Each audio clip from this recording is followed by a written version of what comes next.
Marlena Voss stood at the back of the fellowship hall with a paper plate she didn't want, watching other people bow their heads. The pastor from First Methodist said a quick grace over the Wednesday night community supper. Something about gratitude and daily bread, and 37 people dipped their chins in unison. Marlena counted them without meaning to. She always counted. 37 bowed, 1 did not. She was the one. She hadn't prayed in 5 years. Not since the night she put Tommy Gantry on hold and he never called back. Mom. Her daughter Jess appeared at her elbow with a cup of coffee. You okay? Fine, just tired. You've been tired since I was 12. Marlena didn't argue. Jess was 20 now, home from community college for the summer, still dragging her mother to church functions in the persistent, gentle way that reminded Marlena of her own mother. The comparison made her uncomfortable. She ate her macaroni without tasting it. The woman at the front table had started speaking. Marlena hadn't noticed her stand up. She was maybe 50, with gray hair pulled back severely and a chaplain's badge clipped to her sweater. She was thanking the church for supporting the hospice program, naming donors, using the same calm cadence Marlena had heard in 1,000 voices over the phone. Then she said, "My father used to tell me that fishing taught him everything he needed to know about God.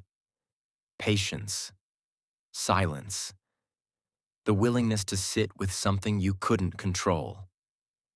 Marlena's fork stopped halfway to her mouth. "His name was Thomas Gantry," the woman continued. "He passed 5 years ago this August. I mention him because this church's hospice program is why I got to say goodbye to him. He wasn't alone at the end. That matters." Marlena set her plate on the nearest table. Her hands were shaking. She made them stop. She knew the name. She knew the voice, though she'd never heard it raised in a room before, only murmured through a headset at 2 in the morning, night after night, for 11 months. Tommy Gantry had called the emergency line every night between 2 and 3 a.m. Not for emergencies. He called because he was awake and alone, and his wife had died, and his daughter wouldn't speak to him, and the lake house was sold, and he didn't know how to fill the hours between midnight and dawn. He talked about his wife's tomatoes. He talked about the neighbor's beagle that barked at shadows. He talked about the way mist looked on the water when you were the only person stupid enough to be out in it. Marlena had stayed on the line. She knew she shouldn't. The protocol was clear. Crisis line transfer, welfare check, hang up. But Tommy never said he was in crisis. He said the tomatoes were coming in early this year. He said the beagle had learned a new trick. And his voice, the flat Midwestern vowels, the careful way he constructed sentences like he was still at the lathe measuring twice before cutting, reminded her of her father, who had also never said what he meant directly. So she stayed on. She learned to recognize his number on the caller ID. She started bringing a crossword to the console, something to do with her hands while he talked. She told herself it was harmless.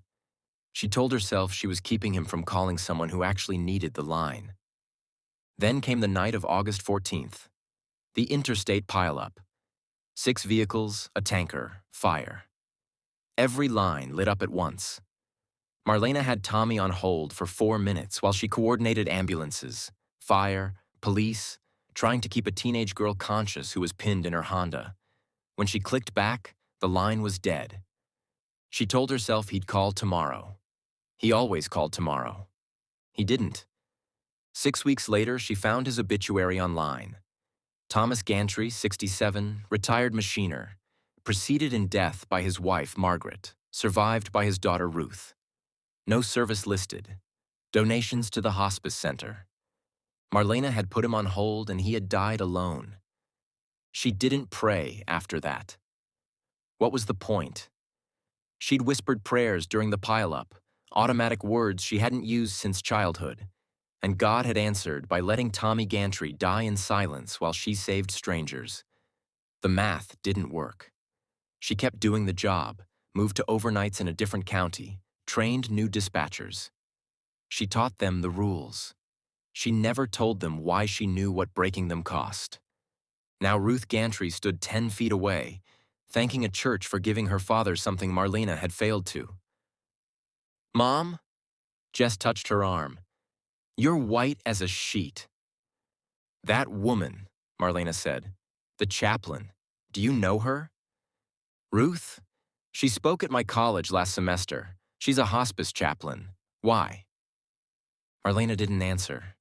She was already moving through the crowd, weaving between tables, not knowing what she would say when she reached the front.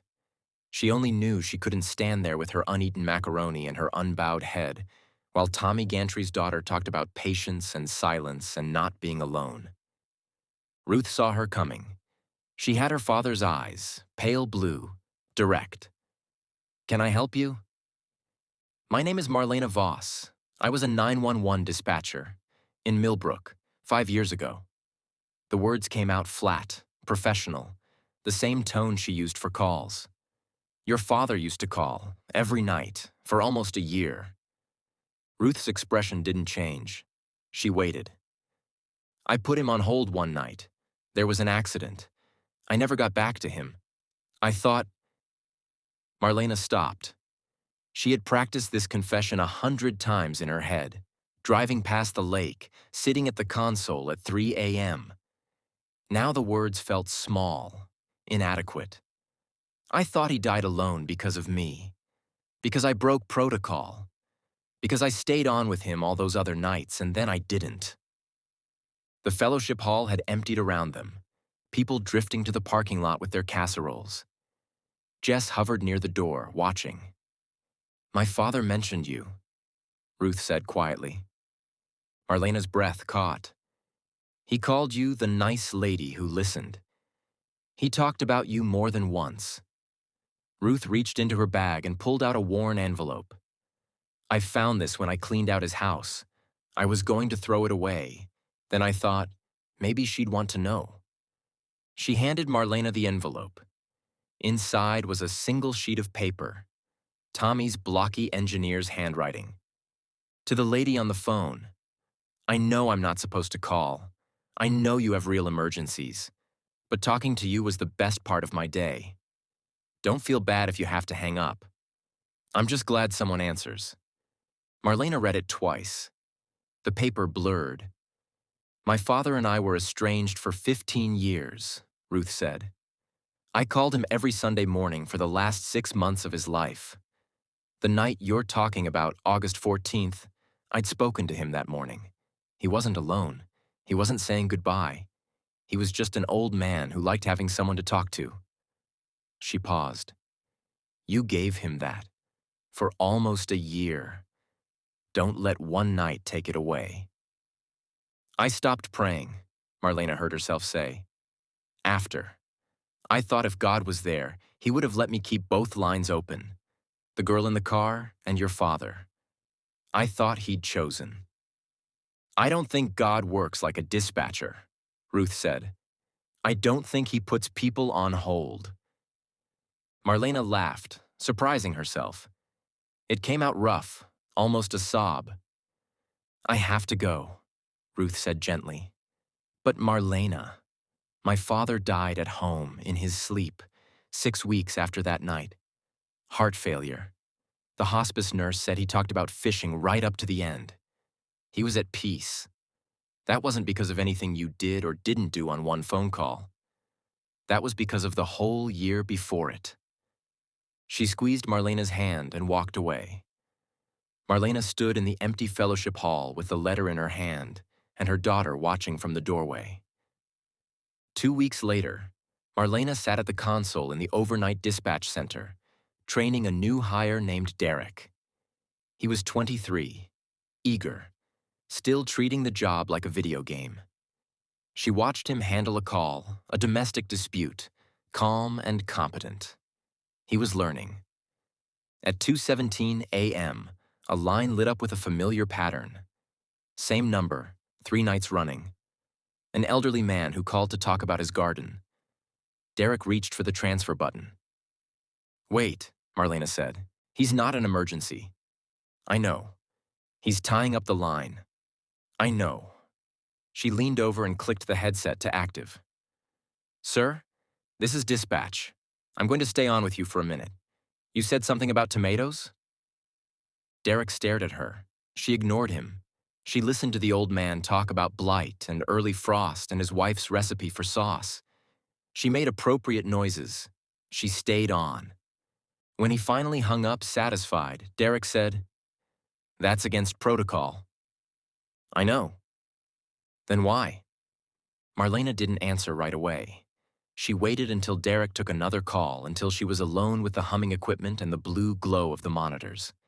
Then she spoke aloud, to no one she could see, in a voice she barely recognized as her own.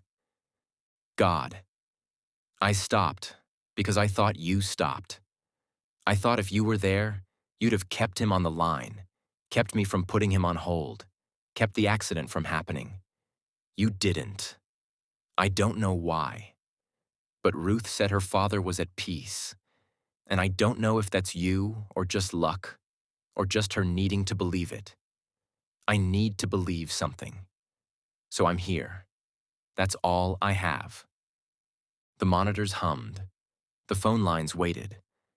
Marlena sat with the silence, not controlling it, just present in it, until the next call came and she answered on the first ring. I think a lot of us have felt like Marlena. We pray for answers that never seem to come. We wonder why God didn't stop the tragedy, heal the sickness, save the relationship, or change the outcome. And when heaven feels silent, it's easy to believe God has forgotten us. But the Bible never promises we'll understand everything that happens. It promises something even greater, that God will never leave us. Sometimes He's working in ways we can't yet see, using even our smallest acts of kindness to touch someone's life.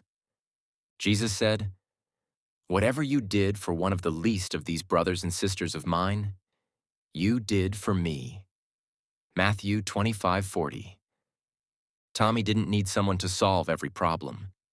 He needed someone willing to listen. Marlena thought one difficult night erased a year of compassion. But it didn't. God had already been using her, even when she couldn't see it. So if you're carrying guilt over something you can't change, lay it down. If you've been wondering whether your quiet acts of kindness matter, they do. And if you felt like heaven has put you on hold, remember this: God's timing isn't silence, and His presence isn't measured by whether life goes the way we hoped. Keep answering the next call God places before you. You never know whose life He may be touching through yours. Let us not grow weary of doing good, for at the proper time we will reap a harvest if we do not give up. Galatians 6:9.